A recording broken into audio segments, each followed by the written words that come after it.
Eh, la vida no está definida a priori, no hay un contenido a priorístico y por lo tanto nosotros le damos contenido a la vida con cada decisión que tomamos. Lo que siempre podemos cambiar, siempre podemos tomar una decisión y dejar de ser lo que somos y pasar a ser algo distinto. Hola, hola, bienvenidos a un nuevo episodio de 40 y Pa'lante, mi hermanita. Buenas noches, ¿cómo estás? Bueno, Hola, buenas mi noches, buenos hermanita. días, depende de cuando nos escuchen.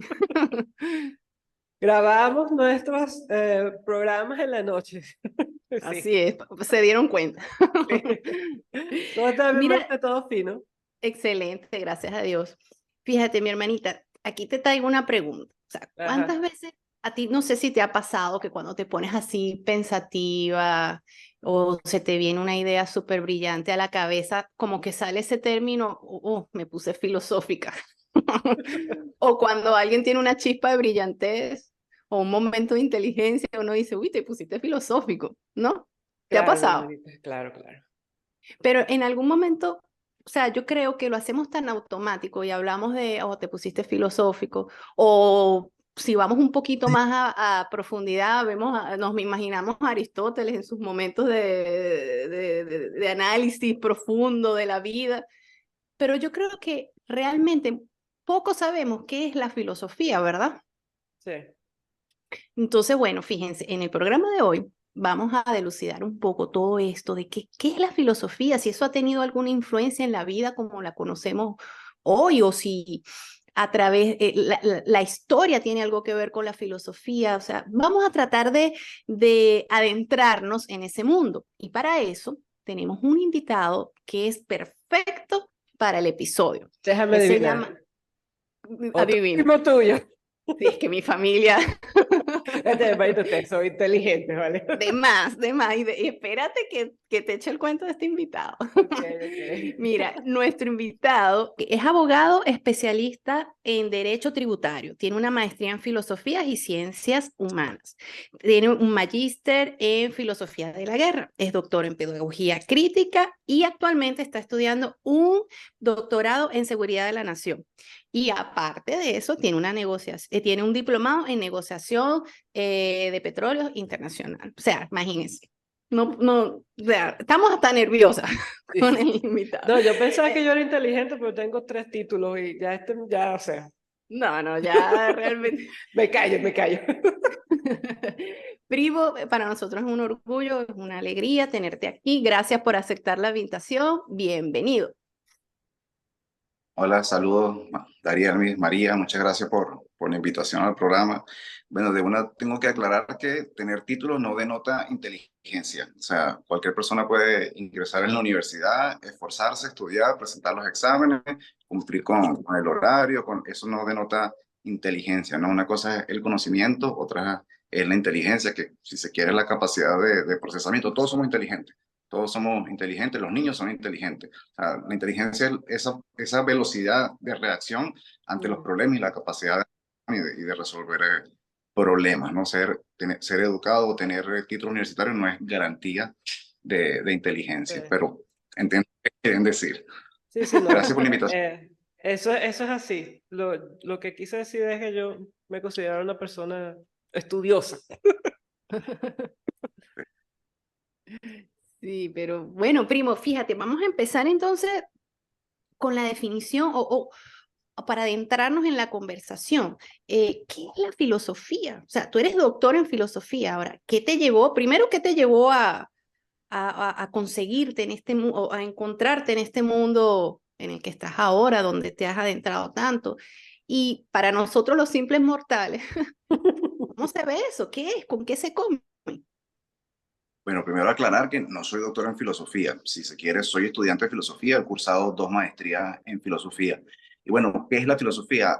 Ya preguntarse qué es la filosofía en sí mismo entraña un problema filosófico. Cuando preguntamos qué es algo, ese es una pregunta ontológica, ¿no? Una pregunta por el ser de las cosas, que hace que algo sea lo que es. No sé, preguntarse qué es la filosofía es en sí mismo un problema filosófico. Creo que cada corriente de pensamiento, cada filósofo, cada pensador, su sistema de pensamiento es un intento de responder qué es la filosofía. No sé, ¿qué es la filosofía? Sigue siendo un tema de estudio, de debate. Claro, podemos ir a las definiciones fundamentales o básicas de filosofía o a la raíz etimológica. Filosofía viene etimológicamente significa el amor por el saber, el amor por la sabiduría, la búsqueda de la verdad.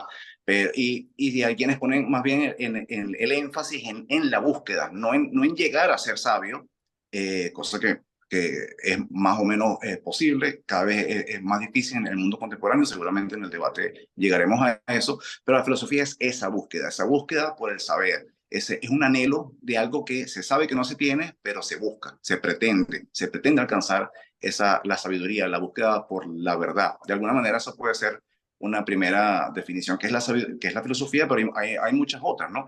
Puede ser un estilo de vida, incluso Deleuze y Guattari, dos filósofos europeos, nos dicen que la filosofía es el arte de crear conceptos. O sea, la filosofía sirve para pensar el mundo y para crear conceptos. O sea, los seres humanos teorizamos, creamos conceptos, creamos herramientas o abstracciones que no existen en la naturaleza, son netamente producciones humanas. Entonces, de manera que la filosofía también viene a ser eso, ¿no? Crear el arte de crear conceptos. También puede ser un estilo de vida, una forma, una actitud ante la vida, una forma de abordar la realidad a través de un método, pues el método filosófico. Distintas escuelas de pensamiento, distintos filósofos han creado distintos métodos, como por ejemplo la dialéctica, ¿no? Son formas de enfrentarse al día a día. O sea, primo, que todos en algún momento realmente sí hemos estado, o sea, hemos sido filósofos, pues.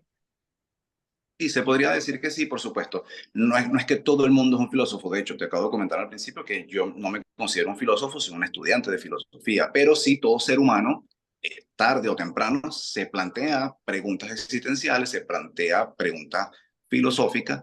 ¿Quién soy? ¿Qué hago acá? Sobre todo el tema de la muerte. Ante la muerte, las personas se obligan de alguna manera, ante la muerte, ante el temor de la muerte propia, como también ante la muerte de algún familiar. Es un momento de reflexión, ¿no? De plantearse ante la vida, ante el nacimiento de los hijos, ante cuando vamos a tomar la decisión de qué profesión o a qué nos vamos a dedicar en la vida.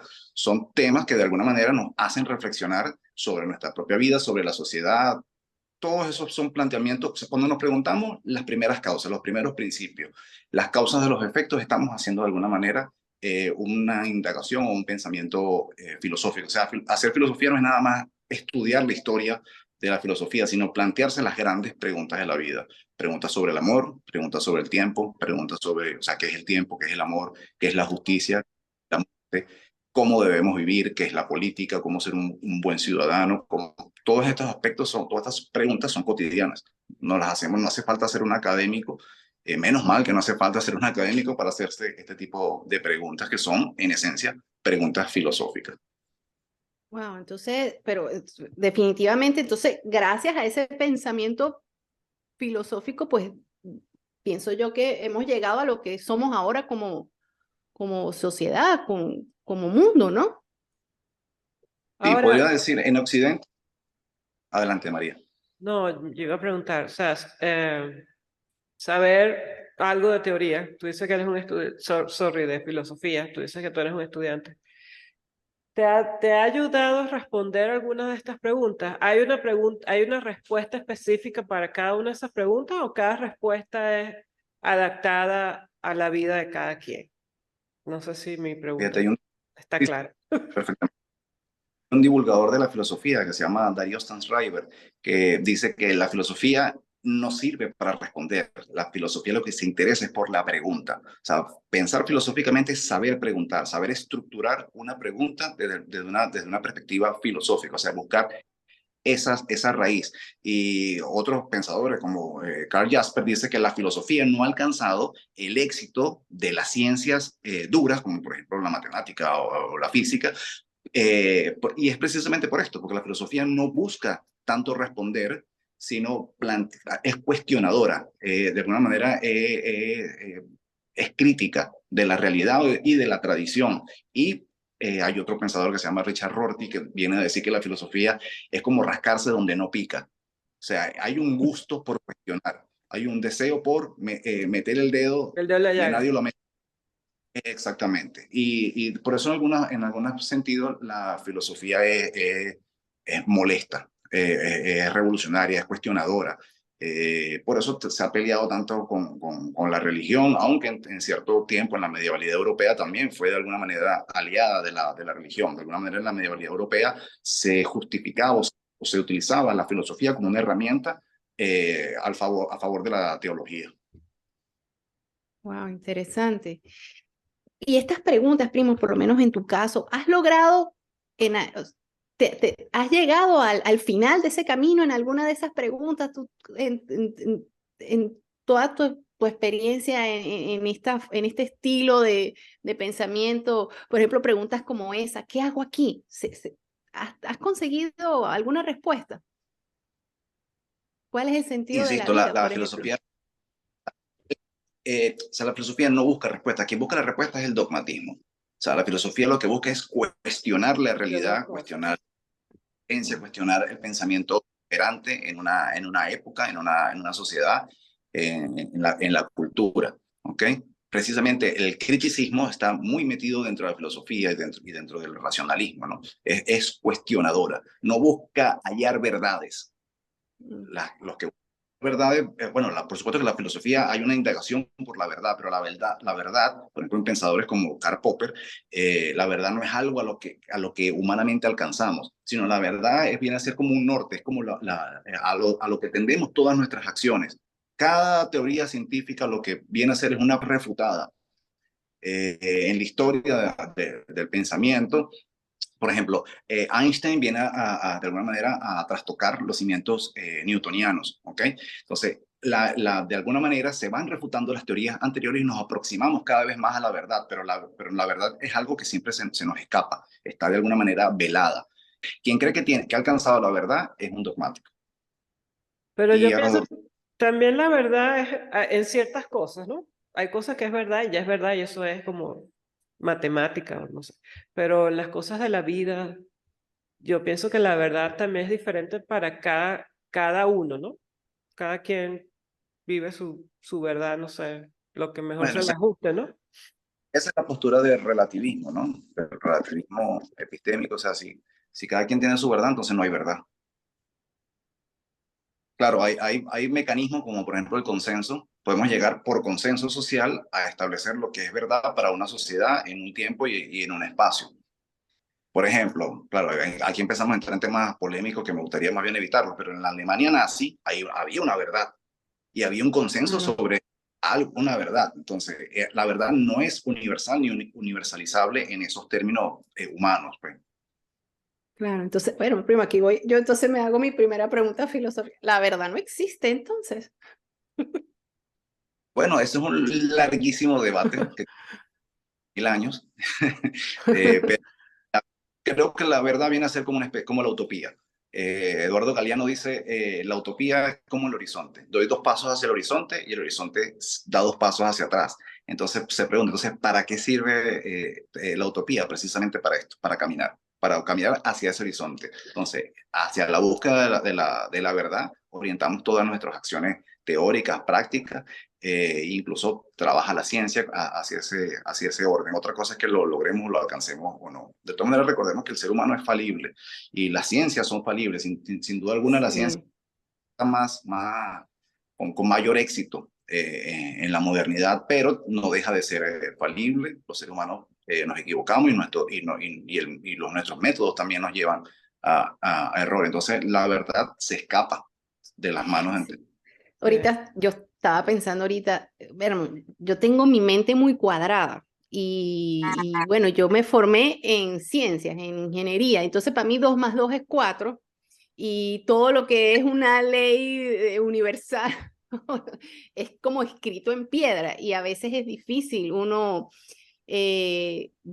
pensar que puedas rebatir que algo de eso no exista, pero ahorita que me planteas lo de Einstein y lo de Newton, yo, bueno, ¿verdad que sí? Si nos ponemos a ver todas las leyes a lo que tenemos ahorita, pues eso se ha ido revirtiendo. Una nueva ley va cambiando o mejora la anterior o hace excepciones, etcétera, ¿no? Pero entonces yo digo ahorita, fíjate, pensando en la educación que nosotros tuvimos, a uno en la escuela como que lo menos que le enseñan es a tener un pensamiento crítico o reflexionar o refutar lo que a uno le enseñan, porque inclusive, corríjanme si me equivoco, pero todos somos de la misma época, pero uno inclusive lo que decía el libro era el caletre y te aprendía, hasta tenías que decirlo todo perfecto como decía el libro cuando contestabas una pregunta. Había como muy poca reflexión en nuestra educación. Entonces, ¿hasta qué punto eso o sea, digo yo, hasta qué punto eso nos ha influenciado de tal manera de que no seamos capaces de ver más allá de lo que nos indica un dogma de la sociedad o algo así? O sea, hará falta en nuestra educación incluir algo de esto, porque se habla muy poco, ¿no? O sea, o no hay ese, no te preparan para eso, no te dicen que tú puedes criticar cualquier ley escrita o tener un pensamiento distinto, inclusive si lo haces como que te marginan, ¿no? Te ven raro.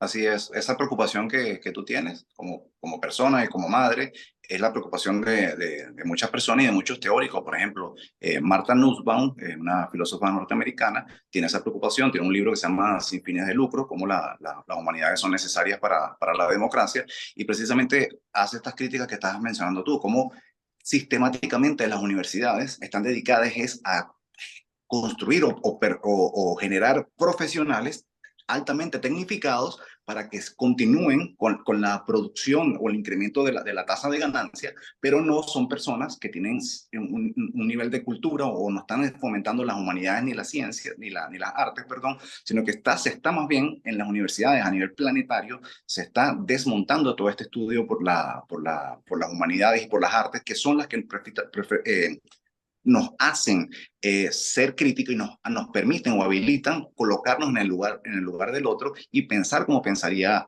el otro. Entonces, esto es fundamental para poder ser crítico. Si tú no tienes la posibilidad de pensar como el otro, como el inmigrante, como el extranjero, como el pobre, como tantas personas, como la persona de cierto color, si no tenemos la posibilidad de colocarnos en el lugar del otro, no somos críticos porque estamos ensimismados en nuestra realidad, viéndonos, como dice la máxima popular, viéndose el ombligo, y no ven más allá porque no son críticos, no tienen la posibilidad de ser críticos. Hay otro autor francés, Michel Serres, que dice que las universidades hoy en día lo que están es creando técnicos incultos y cultos no tecnificados. Y es muy cierto, o sea, lo que estamos es creando profesionales con un nivel cada vez mayor de especialización, que son ignorantes de toda una tradición histórica o de toda una cultura, incluso de los aspectos geopolíticos, ¿no? Me refiero a esos profesionales que solamente se dedican a un área en concreta del saber y no pueden ni siquiera leer el periódico porque no sabe, no sabe dónde está la franja de Gaza, no sabe dónde está Afganistán, no sabe qué es Ucrania, no sabe qué es el Medio Oriente, o sea, no pueden ni leer el periódico porque no está formado para eso, está formado para algo muy concreto dentro de su profesión, para su área de especialización, ¿no? Entonces lo que dice Michel Serres es muy cierto y es duro pensarlo, ¿no? Tenemos profesionales altamente tecnificados pero incultos y personas cultas que también no están tecnificadas, que es la otra cara de la moneda, ¿no? Personas que nada más se dedican por decir, a la poesía y no saben ni cómo funciona la ciencia, no saben qué es el método científico, no saben cómo funciona lo más elemental, porque tampoco podemos conocerlo todo. Por ejemplo, estamos utilizando este canal que es una videoconferencia y tenemos unas nociones de cómo funciona, pero no somos especialistas para saber, porque todo esto es un entramado. La modernidad se ha hecho hipercompleja que ya no es posible saberlo todo. Se dice o se decía que Aristóteles era una de esas personas que tenía como que un espectro del saber de toda su época. Dificulto, pero se suele decir eso con respecto a Aristóteles. Bueno, hoy en día eso es imposible. No hay nadie que pueda saber de ingeniería industrial, de derecho, de psicología. No es posible que exista una persona que conozca de todo porque la modernidad se ha ramificado a tal envergadura que es imposible que alguien sepa de todo, pero hay que buscar, y por eso es que está la importancia del racionalismo crítico y de implementar la cultura, las artes, el estudio de todas estas áreas humanistas de la historia, para que las personas tengan al menos un background, una forma de ubicarse en el espacio y en el tiempo, entender qué es la modernidad, qué es este mundo en el que vivimos, qué ha pasado antes. Pero lamentablemente en las universidades, dice Martha Nussbaum y muchos otros autores como Rabindranath Tagore también se está eliminando sistemáticamente las humanidades, las artes y la literatura, y eso precisamente es lo que nos hace poder colocarnos en el lugar del otro y pensar o empatizar con el otro. Sí, es verdad. Sí, no, ah, haciendo un poco más de, ¿cómo se llama? ¿Cuál es la palabra? Pero ahondando un poco más en eso de que las cosas van cambiando. En nuestra época la universidad era el goal, cuando estabas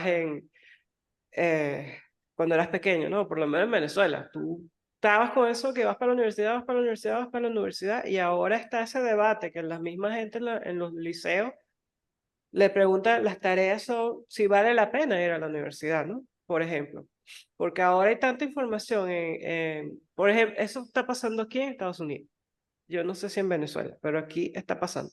Me pasa con mis hijas, que ya yo tengo una hija que está yendo a la universidad. O sea, ¿vale la pena ir a la universidad o no? Porque aquí vas a la universidad, quedas endeudado y al final se gradúan de algo que ni siquiera es lo que quieren, no es lo que van a ejercer, o se dedican a aprender cosas por internet o sea, eso es una muestra de cómo van cambiando las verdades, ¿no? Diría yo. Un simple ejemplo de cómo las cosas van cambiando con el tiempo. Lo que para uno en un momento fue ni siquiera refutable, voy para la universidad, ahora es un tema de conversación. ¿Vale la pena en la universidad o no? Y lo que está en el fondo de ese cuestionamiento es, ¿para qué vamos a la universidad? Porque, o sea, vamos a la universidad porque queremos prepararnos para una salida laboral. Eso es lo que está en la estructura a nivel planetario, o al menos en el mundo occidental. Si nos vamos a la raíz etimológica, la palabra universidad, o sea, la universidad te preparaba en conocimiento universal, no en este conocimiento hiperespecializado que es el que tenemos ahora. La universidad te prepara para la vida, no solamente para un trabajo, pero esto se ha ido a través del tiempo desdibujando hasta lo que tenemos hoy. Lo que tenemos es lo que comentaba hace unos minutos, personas hipertecnificados, técnicos, con especializaciones, y no tenemos un conocimiento realmente universal. Ahora, ¿cómo podemos nosotros cambiar, por ejemplo, nosotros como padres, cómo podemos cambiar o cómo podemos hacer que nuestros hijos tengan más pensamiento crítico y que se atrevan a hacer, a reflexionar sobre su vida, sobre su futuro? Porque a mí me preocupa, por ejemplo, ahorita la influencia que tienen las redes. Yo estoy notando que nuestros jóvenes cada vez son más vulnerables a las masas o a las tendencias, como que ya, si, o sea, como antes nos decían, bueno, si todos van para el barranco, para allá se van todos, o sea, como que ahorita todo es seguir a las masas, lo que hace la mayoría. Yo siento que cada vez hay menos de eso que estamos hablando, menos pensamiento crítico, y por eso me parece que se ven tantas cosas absurdas en estos momentos. O sea, nosotros como padres, ¿cómo pudiéramos influenciar en nuestros hijos para que sean distintos o para que abran su mente a esta otra realidad, a abrirse de conocimientos, a atreverse a ver las cosas de manera distinta? Y creo David, que ya va, disculpa. Yo voy a refutar eso. Lo que yo veo de este lado del charco con mis hijas es todo lo contrario. O sea, a mi mamá me decía, siéntate y cállate, y yo iba, me sentaba y me callaba. Yo a estas niñas no, o sea, ellas te van a decir por qué. ¿Por qué? ¿Por qué? ¿Por qué? ¿Por qué? ¿Y por qué? ¿Y por qué? ¿Y por qué? ¿Y por qué? A todos hay que tienen un porqué. Más bien es todo lo opuesto. O sea, ellas van en contra de muchas cosas que para nosotros eran la verdad y era eso. Ellas están buscando sus propios caminos y a todos les buscan un porqué. Pero yo pienso que hay de todo un poco, ¿no? Ahorita. Hay para los dos, para los dos lados, no sé. Sorry. sí, yo primero, si la pregunta es qué hacer los padres para fomentar el racionalismo crítico o la visión crítica en los hijos, yo creo que la respuesta pasa primero preocuparse por el propio padre, o sea, preocuparse por nosotros mismos. Hace unos días tomé un avión y el avión dice, en caso de emergencia, si se activan las cápsulas de aire, colóquese usted primero la válvula de aire de ayudar a otra persona. Entonces, nosotros mismos, o los padres, o nosotros mismos somos los que debemos preocuparnos por ser críticos, cuestionarnos si lo somos o no, y la mejor herramienta para ser crítico son las artes, la literatura y las humanidades. La literatura, si usted lee Homero, si usted lee a Miguel de Cervantes, allí hay pensamiento crítico, allí están las herramientas fundamentales para colocarnos en el lugar del otro tener esa apertura de miras o esa apertura de mente que nos permita congeniar con otras personas. Y luego de que nosotros, si estemos de alguna manera empezando a dar los primeros pasos dentro del mundo crítico, es que podemos ayudar o no a los hijos o a cualquier otra persona. Creo que cada uno debe hacerse esta pregunta. Mi postura político-económica la considero como la única. Mi postura religiosa la considero como la única imperante. Mi estilo de vida creo que debe ser el imperante o el de todos los demás. Si pensamos así, estamos siendo críticos y no estamos siendo críticos. Sí. La crítica pasa por aceptar que hay otro tipo de personas, que hay otras culturas en el mundo, que hay una multiplicidad de pensamientos y de expresiones humanas y que pueden coexistir. Sí. Esa es mi filosofía de vida. Excelente, excelente. Sí, sí. Wow, primo, la verdad que esta forma de ver la vida, yo recuerdo cuando yo pequeño, o sea, yo pienso que a uno lo coartaban mucho, porque yo me acuerdo inclusive pequeña que uno a veces se buscaba responder ciertas cosas. Por ejemplo, yo me acuerdo cuando a uno le decían, no, mira, que el hombre viene de Adán y Eva. Ajá. Y entonces en la escuela me enseñaron que que descendemos de los monos. Entonces, yo recuerdo cuando yo llegué a la casa y yo le digo a mi mamá, mamá, ¿sería que Adán y Eva eran monos? Porque yo entiendo que que descendemos. No, o sea, viene ya que te cortaban esa necesidad de pensar, no, eso, Dios creó el mundo y así es. Entonces, como que ahorita hablando de este tema, digo, wow, uno cómo la vida lo va llevando o esa forma en que nos crearon va también afectando y te va como cortando esa capacidad de imaginar, de pensar, de preguntarte, de cuestionarte, ¿no? Sobre todo en la parte de la religión era muy delicado, o es un tema que es bastante difícil de criticar, y si lo criticas te ven como mal, pues. Es feo. Mi hermanita, yo creo que la forma como lo educaron a uno tiene mucho que ver, porque mi papá, él estudió filosofía también. Entonces, aunque mi familia es muy católica, de estar metido en la iglesia, cuando a mí me tocó lo del mono y la broma también, yo pregunté y a mí me dieron una respuesta que yo me acuerdo, pero no me dijeron no pienses en eso. ¿Me explico? A mí me dieron una respuesta que me dejó a mí pensando más bien, más cosas.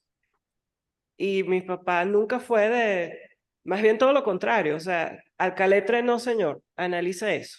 ¿Qué quiere decir lo que está diciendo ahí? Entonces, yo pienso que eso ayuda mucho a qué tan flexible vas a ser tú en tu vida, ¿no? Yo aquí dentro de mí, mi ignorancia. Sí, creo que esta cuestionar la religión es a filósofos como Michel Foucault o el mismo divulgador de la filosofía, Darío Stanriver, dice, más bien difícil es cuestionar lo que nadie está cuestionando.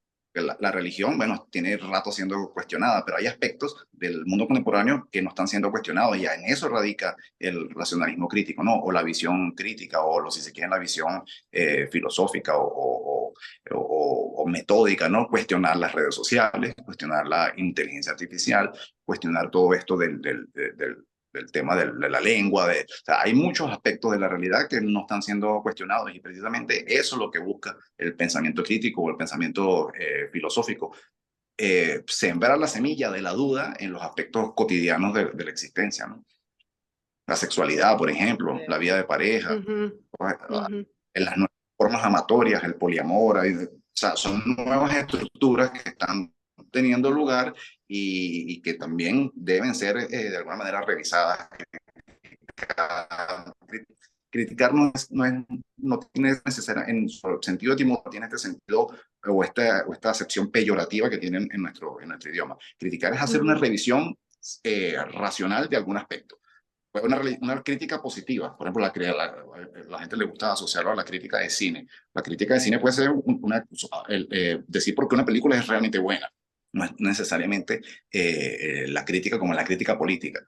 ¿Okay? La crítica es reflexionar sobre un tema en concreto. Bueno, a eso es que de eso es que se trata, ¿no? Reflexionar sobre la realidad, toda la realidad toda, la crianza de los hijos, las relaciones de pareja, las estructuras político-económicas, las estructuras de dominación, las redes sociales, la inteligencia artificial, todos estos aspectos, la educación que estamos teniendo o la mala educación que estamos teniendo en nuestros países o en Occidente. Bueno.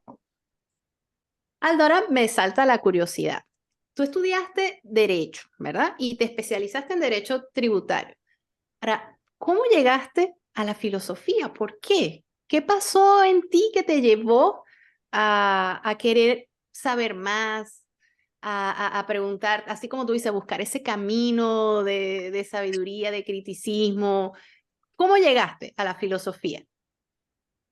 Mira, Dari, yo llegué a la filosofía por la literatura. O sea, yo estudié Derecho, en Derecho se ve Filosofía del Derecho, en tercer año, exactamente hace 20 años, en 2003, estudié Filosofía del Derecho y me gustó, pero no me apasionó, no hubo una engancha y una conexión. Sin embargo, ese profesor, por ejemplo, en concreto, recomendó un libro de José Saramago, ¿cómo se llama? No recuerdo ahorita el nombre, pero recomendó un texto de José Saramago y me conecté con la literatura y antes yo estaba leyendo también otros textos, así que la literatura me fue llevando a la indagación o a las preocupaciones filosóficas. En algún momento empecé a leer a René Descartes, el discurso del método, después las meditaciones metafísicas y ahí me enganché de alguna manera con el quehacer filosófico, con la historia de la filosofía. Y un día recibo una llamada de mi papá. Mi papá estaba inscribiendo a mi hermana en una maestría no sé si en pedagogía, estaba inscribiendo a mi hermana en un posgrado, y mi papá vio en la cartelera que había 2 maestrías en filosofía. Y me llama y me dice, hijo, yo sé que tú tienes esta vena ya filosófica, estos intereses filosóficos. ¿Tú quieres que te inscriba? Y dije, enseguida le respondí que sí, papá, inscríbeme. Porque ya venía haciéndolo de forma no oficial y formalizarlo es una forma más ordenada de acercarse de alguna manera a estos intereses. Así que comencé la maestría en Filosofía y Ciencias Humanas en la UCB, la Universidad Wow. Central de Venezuela. Y desde Y ahí no he tú, parado. sí, ya lo veo. Ya nos Y dimos cuenta. sigue estudiando. Sí. Mismo, y hay un Aldo antes y después de haber estudiado filosofía. Hay varios Aldos, porque, o sea, he tenido varias etapas en la vida. O sea, el abogado, el estudiante de filosofía, el estudiante de letras, de arte, de todo. Pues, o sea, uno va madurando, va cambiando en la vida, no es la misma persona. Creo que hay distintos incluso estados de conciencia, ¿no? Hay distintos estados de conciencia. Ujú, Sí, sí. sí. Y te ha ayudado, me imagino también, No sé, no, no sé toda la vida. ya, primo, te perdimos un poquito. No escuchamos lo último que dijiste. Que no me imagino cómo, creo que hasta sería triste ser la misma persona toda la vida sin que haya un cambio en ti. O sea, si estamos acá Claro. y ante las experiencias vitales cambiamos, dejamos de ser lo que éramos para empezar a hacer algo distinto. Tengo otra pregunta curiosa. Por ejemplo, ya tú estás y digamos que tienes este estilo de vida, de búsqueda del saber y todo eso. No, es difícil para una persona que ya tiene esa forma de ver la vida, congeniar con otras, No, para que, nada, que porque sean, precisamente, ajá. o sea, precisamente más bien ayuda a establecer vínculos y lazos con otras personas, ayuda a tratar de entender la posición del otro y no necesariamente avasallarla o querer imponer tu visión, sino más bien aprender de la visión del otro. Por ejemplo, cuando estás en otro país haciendo un viaje o cuando estás con frente a un musulmán, aprender de la cultura de las otras personas, tener esa apertura sin que necesariamente tú tengas que aceptar o abrazar esa otra creencia o esa otra forma de vida, pero sí permite establecer puentes, vehículos y yo tengo una vida normal, o sea, estudiar filosofía o que te guste la literatura, es como las que le gusta, no sé, el ciclismo o la apnea o los que hacen ciclismo de montaña, o sea, es otra pasión más, pero esta pasión también te cambia internamente, ¿no? Y al igual que todas, me imagino que el ciclismo de montaña yo no lo hago, pero seguro que cambia a las personas. No es lo mismo una persona que ha empezado un hábito en la vida que alguien que no lo ha hecho. Eso nos cambia. Ajá, Aldo, y aquí veo que ajá, la filosofía de la guerra, ¿de qué trata eso? Más o menos, ¿qué Es diferencia? pensar filosóficamente qué es la guerra, o sea, pensar metódicamente qué es la guerra, como fenómeno social, ¿no? La guerra no es la misma la guerra de hace 3000 años que las guerras contemporáneas. O sea, la guerra es un fenómeno social que ha ido transformándose, tecnificándose, incluso a nivel conceptual, ¿no? Podríamos decir que la guerra viene a ser el enfrentamiento de dos adversarios, pero incluso en la actualidad, un hacker puede hacer la guerra contra una nación entera, Mm. ¿ok? Ujú.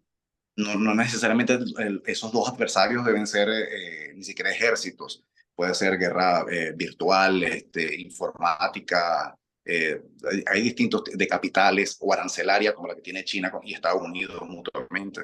La guerra es un fenómeno complejo y desde siempre se ha estado estudiando pensadores como Sun Tzu o Maquiavelo, más recientemente Botul, Clausewitz, son distintos los estudiosos o filósofos de la guerra, igualmente en el mundo contemporáneo no es una excepción, quizás actualmente es cuando más se ha pensado el fenómeno bélico en la historia de la humanidad.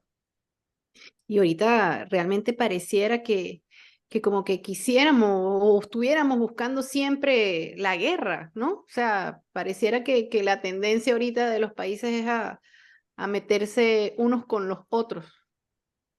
Bueno, desde que hay ser humano en la Tierra, hay pensamiento y desde que hay ser humano en la Tierra hay enfrentamiento bélico, hay batalla por recursos, batalla hasta por la reproducción, o sea, por territorio, por religión. Desde que hay seres humanos hay enfrentamiento, hay guerra, hay polémica, incluso a nivel empresarial lo podríamos también, porque la guerra no es solamente el fenómeno, pero, o sea, también hay guerra entre empresas, ¿no? Entre Sí, capitales, Entre familias. incluso entre capitales. sí. Así es. Y si vemos la historia de la humanidad, por lo general, los hitos fundamentales de la historia son conflictos bélicos. Por ejemplo, se habla antes o después de la Mm. guerra del Pelotón, antes o después de la segunda Guerra llamada Guerra Mundial. Guerra, Mundial y así. sí, sí, pareciera que el conflicto está en nuestras venas. y Yo en la pienso que piel. todo tiene que ver con la diferencia, eso que tú dices, ¿no? El no aceptar la opinión, la creencia, la ideología, lo que sea que tiene, porque al final todos somos diferentes, ¿no? Y yo no puedo pretender que el resto del mundo piense igual a mí, pero cuando tú estás set con algo, que eso es así, no aceptas más nada, entonces ahí viene el... Fíjate que conectamos con la primera parte del programa, cuando hablamos del Ujú. dogmatismo y dar Mm. la como única, mi verdad como la única. Eso es lo que conduce al totalitarismo, al enfrentamiento o a la guerra, ¿no? Al aceptar una única verdad. Sí, es así, Y, es y yo así. creo que el ser humano como que necesita tener ese, yo tengo la verdad, ser reconocido, porque es algo que como que va en las venas del ser humano y pienso que por eso es que hay, pues se genera una guerra o una pelea o una discusión entre parejas, por Claro, ejemplo. pero tenemos que darnos cuenta que vivimos en un mundo múltiple, con distintas expresiones de vida y distintas realidades.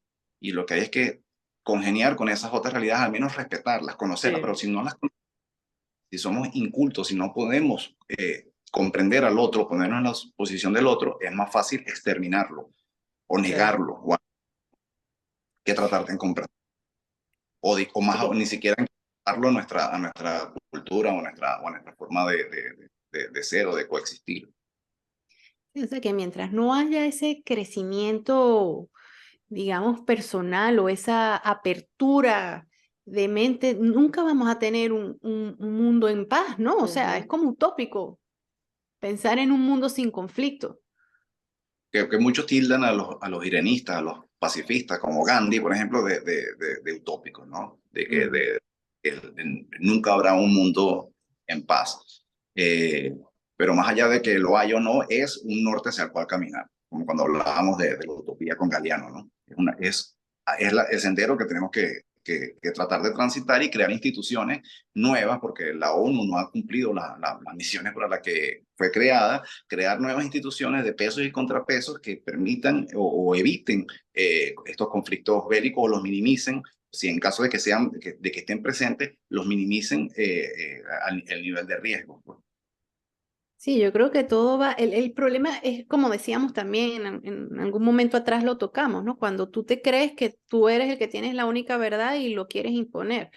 Como tú dices, hay una realidad, hay que respetarla, hay que aprender, hay que leer, o sea, perdón, hay que investigar, hay que conocer sobre esa realidad para uno desde el respeto buscar entenderla, ¿no? O sea, o convivir con esa realidad.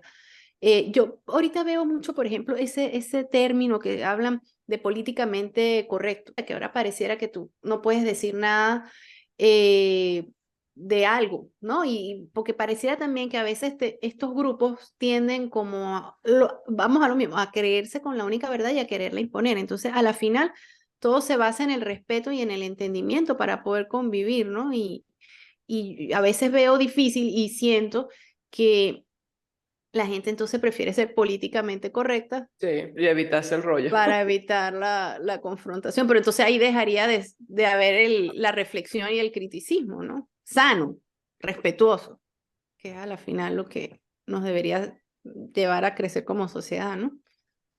Colocarse es una zona neutra, ¿no? Buscar ser políticamente correcto es colocarse en una zona neutra y no generar polémica o no entrar en debate, pero internamente puedes estar tienes una postura.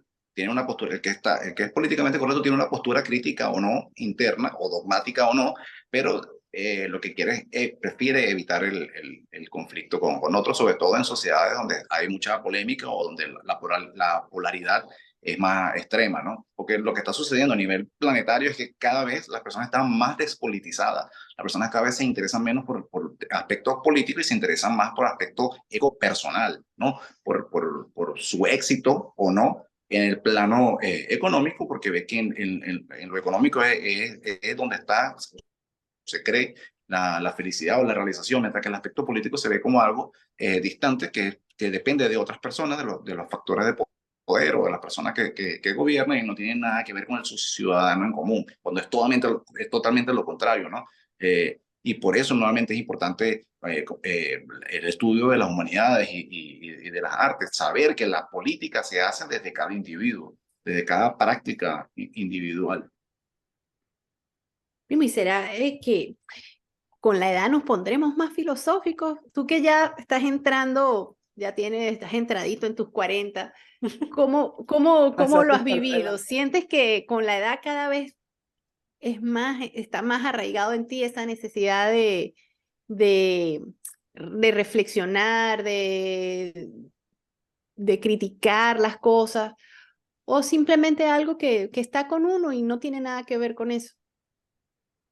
Sí, fíjate, en la última estrofa de Edipo Rey, de Sófocles, dice, no se puede reflexionar en la vida sino hasta el final de la vida y cuando, en el momento de la vejez, cuando podemos voltear hacia atrás y ver si hemos sido o no felices.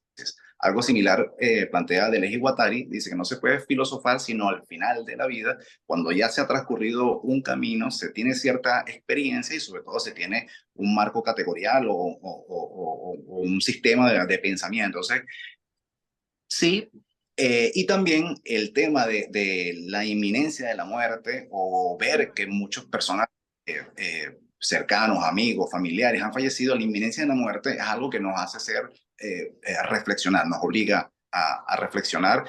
Muchas personas también lo hacen desde el aspecto religioso. Es común ver que las personas que más adoptan la religión, sobre todo en Occidente, y la religión católica, son personas de cierta edad, mientras que los jóvenes están como más distanciados de la religión. Igualmente pasa con... Sí, sí. Por eso es porque ahí ya vamos para el infierno. Ya estamos cerca. Mejor empiezo a pedir perdón. Sí, pero sí es verdad, uno a veces se pone así como reflexivos. Por ejemplo, en mi caso, que tuve que volver a empezar de nuevo la inmigración y todo eso, uno dice, Dios mío, ¿qué tiempo tengo? O sea, ¿será que tengo que apurarme? ¿Estaré disfrutando la vida? Estoy ahora empezando otra vez y no estoy haciendo lo que quisiera hacer. O sea, verdad que uno se pone, se le pone la cabeza grande de ideas que le pasan a uno, de reflexiones, ¿no? Hay una encuesta visual que puedes hacer cuando vas a misa, ves la cantidad de personas, o si entras en una mezquita, supongo que también sucede lo mismo, ¿no? O en una sinagoga, ves que la mayor parte de las personas son personas de cierta edad. Pero también da gusto cuando uno entra en un aula de filosofía, en el pregrado sobre todo, ves muchas personas jóvenes estudiando filosofía, y tú dices, bueno, ¿qué llevó a esta persona con 16, 17 años a entrar a estudiar filosofía como profesión, ¿no? Como carrera, que no es mi caso? Que yo tengo mi carrera, que es el derecho, el ejercicio de la abogacía, y tiempo después vino este interés por la filosofía y lo cursé a nivel de posgrado, pues. Pero lo busqué no por una salida laboral, ya yo tenía mi trabajo y me sentía a gusto y me estaba de alguna manera también haciendo mi camino dentro del mundo del derecho, pero entré en la filosofía por gusto propio, para hacer algo para mí. Entonces, cuando uno ve que obviamente la filosofía no tiene una salida económica rentable, el que estudia filosofía fundamentalmente termina siendo profesor de filosofía o escribiendo libros. Muy rara vez contratado en una gran empresa. Sin embargo, tengo un profesor del bachillerato que decía que, yo no sé si eso es historia real o no, pero decía que hubo una gran empresa que contrató sociólogos, físicos, matemáticos, filósofos y psicólogos, y les dio la tarea de crear un juguete que fuese universal o deseado por todo el mundo. Y aparentemente esa empresa era Mattel y el juguete es la Barbie. O sea, el filósofo también le toma, como si se quiere, el pulso al tiempo en que vive, y puede de Claro. alguna manera contribuir a cosas como puede tener muchas otras implicaciones, ¿no? Hay filósofos que son asesores políticos, o asesores de empresas o de imagen, en fin. Wow. Primo, y en este camino que ya tú llevas recorrido, que sabemos que ya entendimos que es un camino que busca respuestas, que no lo tiene todo en la mano, eh, esta pregunta de qué sentido tiene la vida, ¿qué has investigado? ¿Qué ha llegado a ti? Sobre eso? Porque a veces uno dice, bueno, ajá, nacemos y nos morimos, pero o sea, ¿qué sentido tiene entonces vivir?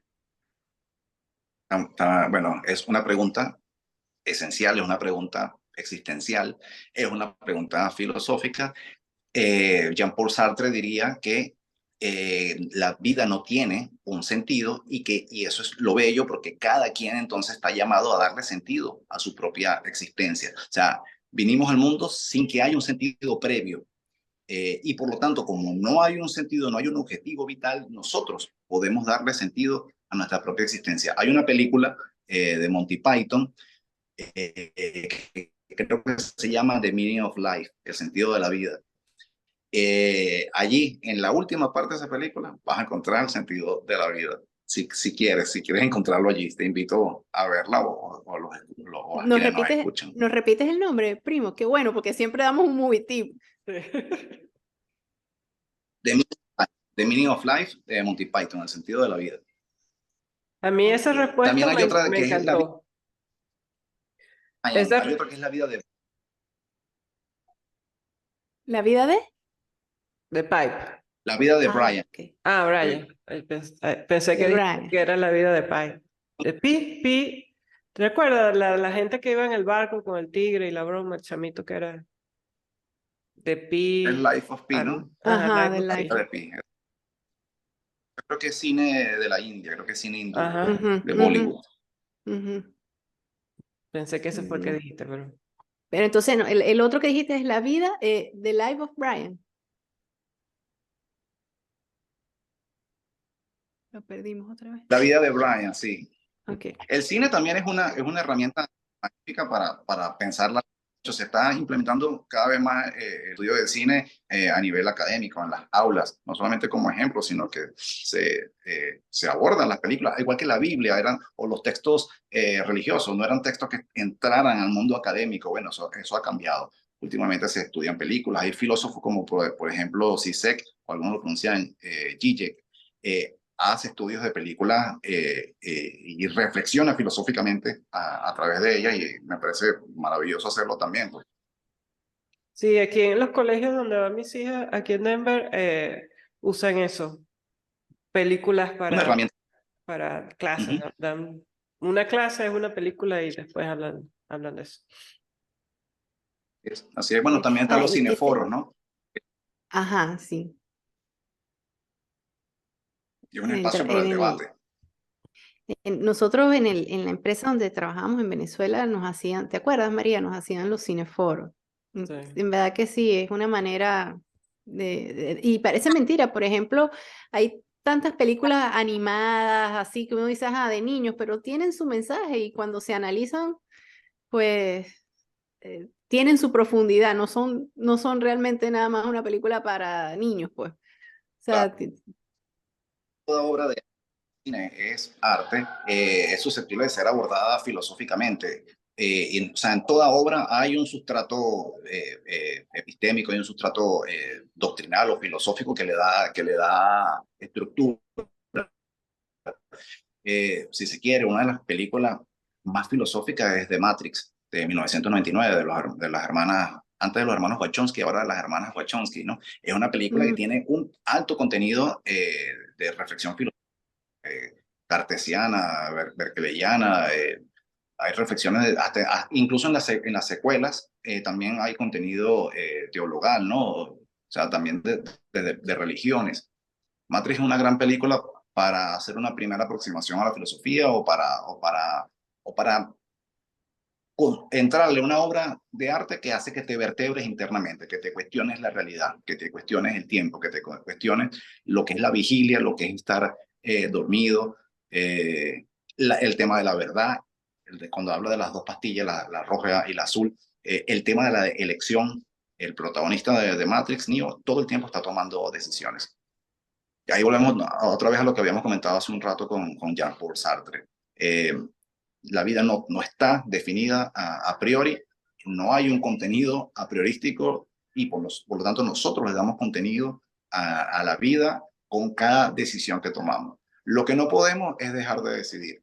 Todo el tiempo estamos ante una decisión. Yo puedo cerrar esta llamada en este instante, puedo no haberme conectado, puedo volver a estar, puedo renunciar al trabajo hoy, puedo hacerme musulmán hoy, pues, o sea, todo es una decisión. Lo que no se puede es dejar de tomar decisiones, que es quizás lo que hacen un poco, o lo que intentan, o lo que los lleva las personas que son adictas a alguna droga. El adicto a las drogas posterga permanentemente las La decisiones, decisión. trata de estar en un estado que no le permite tomar decisión. Pero incluso no tomar una no es ya tomar una decisión. Es tomar la decisión de no tener que decidir, porque se le tiene miedo a decidir. Muchas personas están en un matrimonio que no desean y no pueden tomar la decisión de salir de allí. Igualmente, muchas personas están en una profesión que no desean, o en un trabajo que no desean, y les cuesta tomar la decisión y postergan todo el tiempo. Matrix bueno, va el tema de las decisiones. puedes O sea, lo creer que que hay yo que aprender a tomar decisiones rápido. sí, No tener miedo a ajá, tomar una decisión. con Lo que las pasa es que consecuencias que te... no tener miedo es que toda decisión, ¿por qué tememos a la decisión? Porque la decisión entraña consecuencias. Sí, O sea, somos éticamente responsables de las decisiones que tomemos, sí. tanto de las acciones como de las acciones. Claro, tener miedo a las consecuencias de la decisión esa que estás tomando. Ese es el pedacito que frena. Sí. Así Mira, es. nos quedan 9 minutos, así que Qué rápido se pasó. sí, o sea, de verdad que la conversación ha Rapidísimo. sido bien. Yo porque después que alcancé cierta edad dejé de filosofar, pero cuando era más joven, sí, estaba todo el tiempo pensando y estaba en las nubes. Mi mamá decía que yo era autista, pero yo lo que estaba era analizando y reflexionando todo lo que me estaba pasando, ¿no? A mí más bien me ha pasado al contrario. Yo siento que de unos años para acá yo me he vuelto reflexiva y crítica. O sea, yo sí me considero que antes era una persona muy cuadrada Sí, y no sé, ya al punto de que inclusive yo ahorita no sigo ninguna religión, no le he impuesto, por ejemplo, en ese tema no le he impuesto religión a mis hijos. Em, y me gusta ver más, o sea, siempre trato de ver más allá. No sé, es algo que lo he adquirido con los años. Yo no era así. Yo me he vuelto sí, yo me y me cuento. siento orgullosa. O sea, yo miro hacia atrás y yo digo, wow, Sí, ya me gusta ir más allá y siento que mi mente es más abierta y me ayuda pues a adaptarme a la realidad o a las cosas de una manera y hasta también más fácil. estar en paz con uno mismo, En digo yo. paz, sí, sí, sí, sí. Cuando aprendes a aceptar cosas que no puedes controlar, como que... Entonces, De ser abierta. Cuando eso es muy común, ¿no? Se usa mucho esto de ser mente abierta.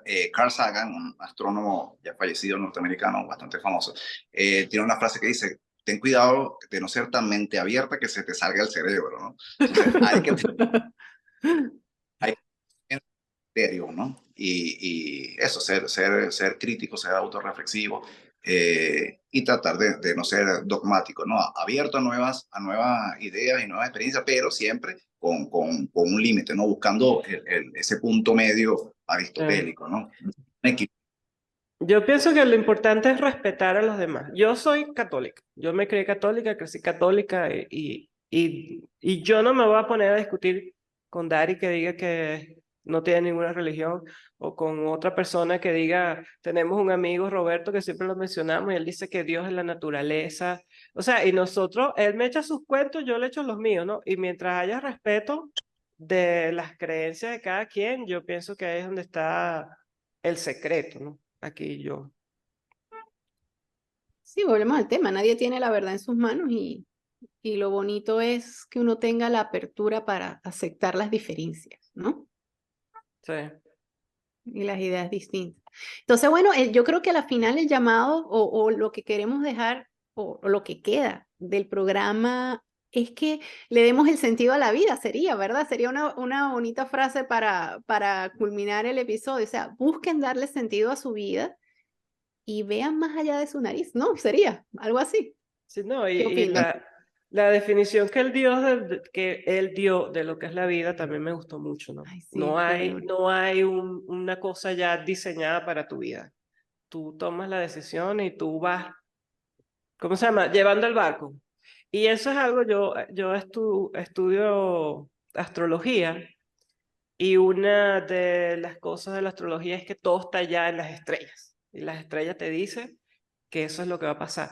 Pero con todo y eso, nuestra maestra dice que uno tiene el poder de cambiar el destino. O sea, no porque la estrella me esté diciendo ahorita que va a pasar algo, precisamente uno lo usa para ayudarnos a evitar que ciertas cosas o a mejorar uno como persona, ¿no? O sea, tú tienes este problema según las estrellas. Entonces, pero bueno, es cuestión de saberlo llevar. Sí, me quedo.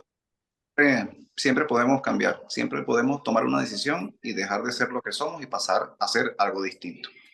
Está en nosotros tomar la decisión y por supuesto también está en nosotros correr con las consecuencias éticas de ese cambio drástico o no de vida. Los cambios no tienen por qué ser siempre drásticos, pueden ser sutiles. Puede ser mañana comienzo a ejercitarme y no he tenido nunca el hábito del ejercicio y mañana lo decido. Bueno, o eso no es un cambio como tan drástico como cambiarse de una religión, no ser apóstata del catolicismo para hacerse al Islam, ¿no? Pero sí, Claro. está en nosotros la toma de decisiones y forjando y dándole forma a nuestra propia vida. Y muy Qué bonito lo bueno. que de respetar también a los hijos, ¿no? Y que los hijos cometan sus propios errores, tengan sus propios aciertos, empiecen a tomar decisiones tempranas. Una forma de hacer que las personas sean críticas y sean reflexivas es dejando que los niños tomen decisiones. Por supuesto, hay decisiones que no pueden los niños, ¿no? Siempre, por eso digo, si todo hay que sopesarlo y todo tiene que ser en su justa medida. Sí, en el punto perfecto, pues no nos podemos ir a los extremos también. No dejarlas libres como el viento mientras estén pequeños, pero sí hay decisiones que ellos pueden tomar, ¿no?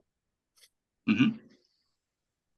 Sí, De hecho, invitar a temprano, involucrarlos en la toma de decisiones, por ejemplo, qué quieres comer, a qué parque quieres ir, cómo te quieres vestir, es ya irse esa mente entrenando en la toma de decisiones. Mientras que si la mamá le dice, comes esto, aquí se va al parque el día de tal, o se va al parque, o sea, involucrar al hijo como un ser humano y que toma decisiones. Hay este concepto también del adultocentrismo, ¿no? Y vivimos efectivamente en una sociedad adultocéntrica, donde los niños no son tomados en cuenta para muchas de las decisiones y también los ancianos no están siendo tomados en cuenta para muchas decisiones, sobre todo gubernamentales, porque son esos dos extremos, tanto los niños como los ancianos, no contribuyen económicamente con las arcas del Estado, o no pagan impuestos, o no están dentro del aparato productivo. Los que están dentro del aparato productivo son los adultos, de allí el término adultocentrismo, ¿no?